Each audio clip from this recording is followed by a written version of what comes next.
It's now time for some hot summer mics. First up, let's start with this hard-hitting interview with VJ Edgecombe, Sixers rookie. What's your favorite cereal?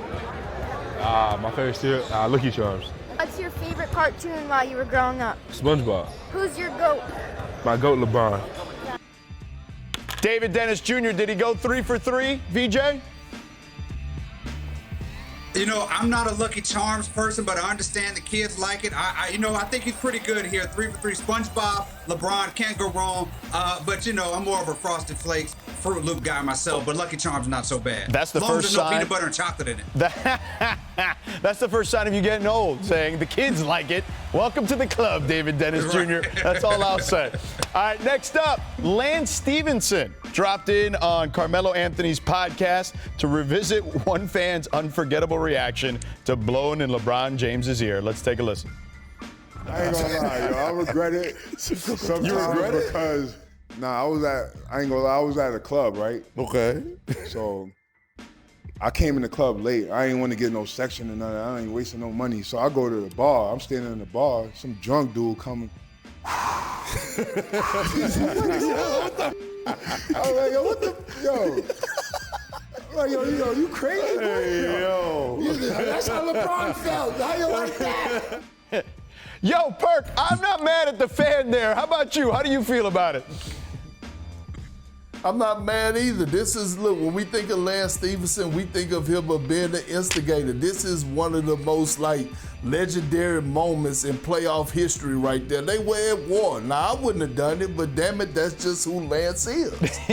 Yeah, I remember that moment perfectly, man. That was one of the, to your point, Perk, when that happened, I remember everybody just laughing out. Even LeBron couldn't help but laugh on that one. All right, next up, Tyrese Haliburton joined the Pat McAfee show and shared what he was thinking going into playing Game 7 of the NBA Finals despite his injuries leading into it. I meet with the whole front office, our whole organization, a lot of doctors who are much smarter than me, who tell me that I have a calf strain, I got some more swelling in the area, and if it was the regular season, that I would have to sit a couple weeks. And so I'm sitting there and I'm like, well, as long as you guys don't tell me you guys are absolutely you can't play, we're going to keep you in your house. I'm going to play. It's the NBA Finals. What are we talking about? So I go to Game 7. I feel nothing. I feel great going into the game. I think that's why I had such a great start to the game. My body felt great. And then obviously, that happens. There's a notion when guys get injured or when this has happened so many times that everybody thinks that they have the answer as to why this is happening. Everybody thinks we play too many games, play too many minutes. All those things could be true, but I don't think that is what is causing these injuries. So, David, what's your reaction to Hallie's approach to playing in Game 7?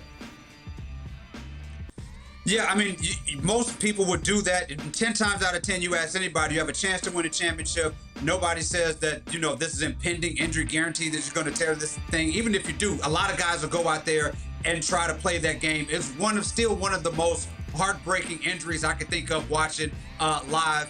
And Haliburton, shout out to him, was handling it like a champ, and he's going to come back better than ever, I think. Yeah, the whole building was in shock. It felt like in both teams after it happened, at least initially. All right, finally, Let's take a listen to Nikola Jokic's reaction to Trailblazers' Yang Hansen, his request for an autograph from the Joker. Nikola Jokic is my idol, so if you meet him in the regular season, what question you will ask him? Picture signature, please. He's good. He's good. I think I'm happy when he gets in the prime that I'm going to be out of the league probably in two. No, I'm not actually. Interesting. All right, DDJ, how many years do you think we'll see the Lightning strike in Denver? Well, first of all, Young, better watch what he asked for. I met Perk, asked him for autograph. The man charged me $50, so you got to watch out when you ask for autographs out there. You never know what's going to happen. But, I think Jokic's going to be there for a while. Jokic is still in the prime. He's got championships to win. We don't have to worry about Jokic going anywhere for a while because this dude is not slowing down. I would give Jokic probably another 4, max 5 years. Jokic seemed like a guy that you know, hey, he's going to try to compete. He's going to get another contract. And after that, he's going to go back to his hometown and go back to dealing with his horses. That seemed like that would bring him would bring him the most joy. But again, we appreciate Jokic while he's here. One of the greatest centers to ever play the game of basketball. Most skilled center to ever touch the damn basketball. I mean, he's having fun this summer as you see Perk at the pool, playing some soccer with his brothers. His brother, by the way, was at Summer League through the end, through the championship game, watching some hoop. So, but I'm with you, Perk. I think it's going to be one more contract, 4 or 5 years, whatever it is.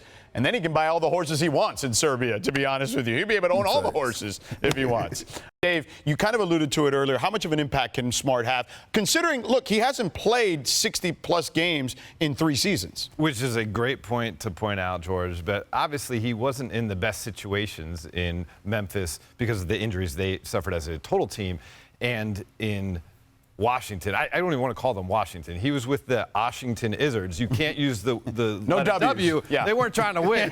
So he was so excited to be in the Lakers facility yesterday. It was like he got a new lease on life. He's back in a winning situation. Yeah, he's on the other side of the Celtics-Lakers rivalry, of course, but he recognizes that both those franchises play to win perennially. And I think just that kind of effervescent attitude will do a lot for this group.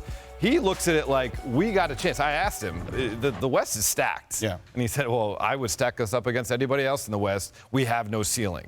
That, to me, that energy, that confidence will do a lot. Getting this ball rolling in the right direction from day one of training camp. Yeah, listen, I had Marcus Smart on the radio show on 710 ESPN here in L.A., and I asked him about that Wizards situation specifically. Izzards, sorry. He talked about the finger being a real issue, obviously, but I asked him, look, sometimes these teams in their situation, they want to play the young guys and make sure that those guys get some run. And he kind of laughed a little and says, yeah, you know, it's a different circumstance when you're playing on a team like that. So